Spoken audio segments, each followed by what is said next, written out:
খবরদার খবরদার খবরদার, না শুকনিয় হয়েও না, না শুকনিয় হয়েও না। সবর করো, ধৈর্য ধারণ করো। অবাশিরিস সাবিরিন, তোমরা সবর করো, ধৈর্য ধারণ করো।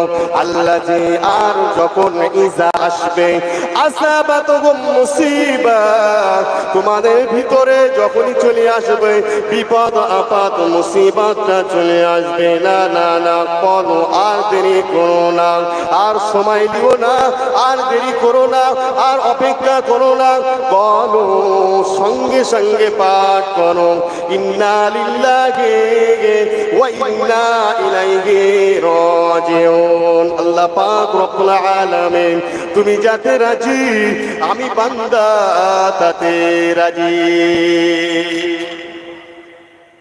বলছে এত কিছু ক্ষতি করার পরেও আল্লাহ বলছে তোমরা পাঠ করো ইন্না লিল্লাহি ওয়া ইন্না ইলাইহি রাজিউন। আমরা মনে করি মানুষ মারা গেলে ইন্না লিল্লাহি পড়তে, হট করে কারেন্ট চলে গেছে ইন্না লিল্লাহি পড়তে, মানে কিছু কিছু বিপদ আপদের ভিতরে ইন্না লিল্লাহি ওয়া ইন্না ইলাইহি রাজিউন। আল্লাহ তুমি যাতে রাজি আমি বান্দাও তাতে রাজি। একবার জোরে বলুন সুবহানাল্লাহ।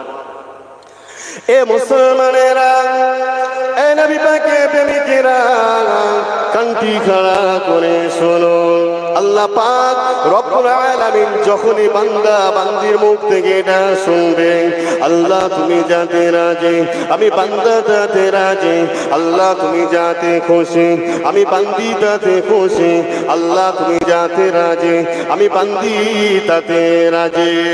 আল্লাহ পাক রব্বুল আলামিন সঙ্গে সঙ্গে ডাক দেবে, হাইয়া ইয়া মালাইকা, এ মালাইকা ফেরেশতা এদিকে চলে এসো, এদিকে চলে এসো।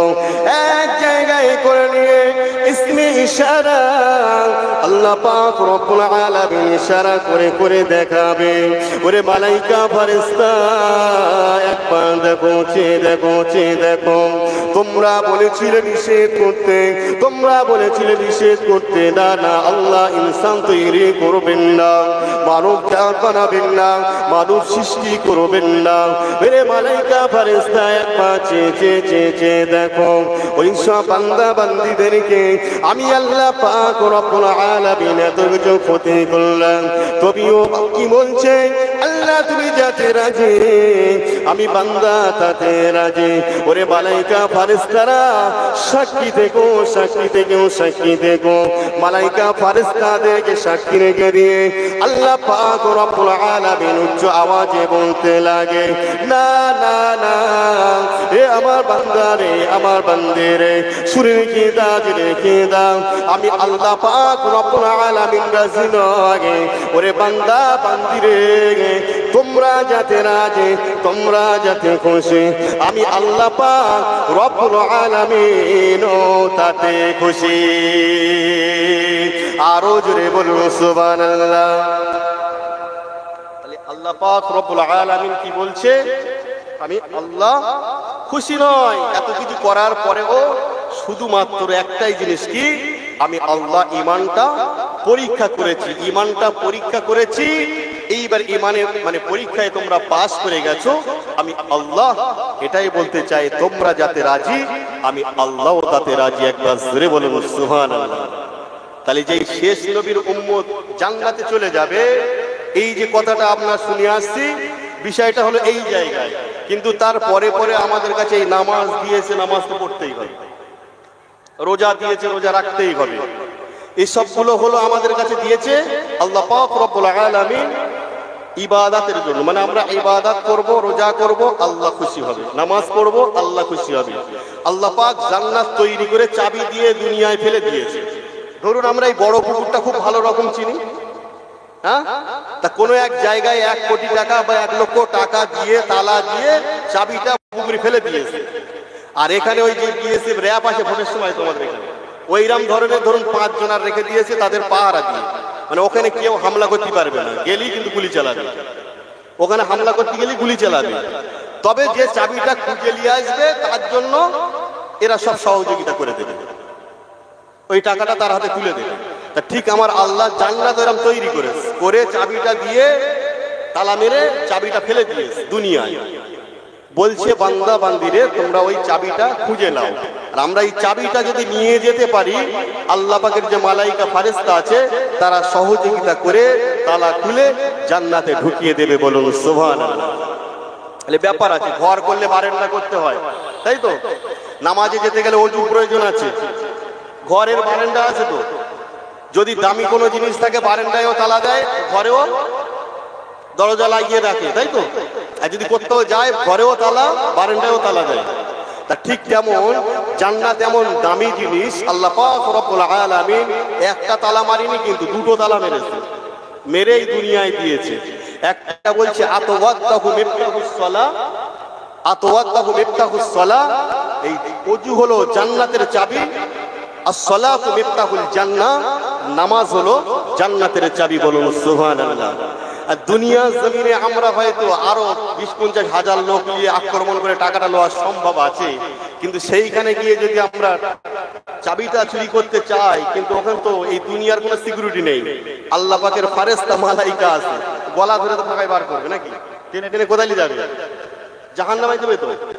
হ্যাঁ, ওরে মুসলমানেরা কানটি খাড়া করে শুনুন, দুনিয়া জমিনে আল্লাহ পাক রব্বুল আলামিন আমাদেরকে পাঠিয়েছে। না না না, এখানে যে একটি মাদ্রাসা রয়েছে, এই মাদ্রাসাটা হলো কারখানা। কিসের কারখানা? শিক্ষার কারখানা।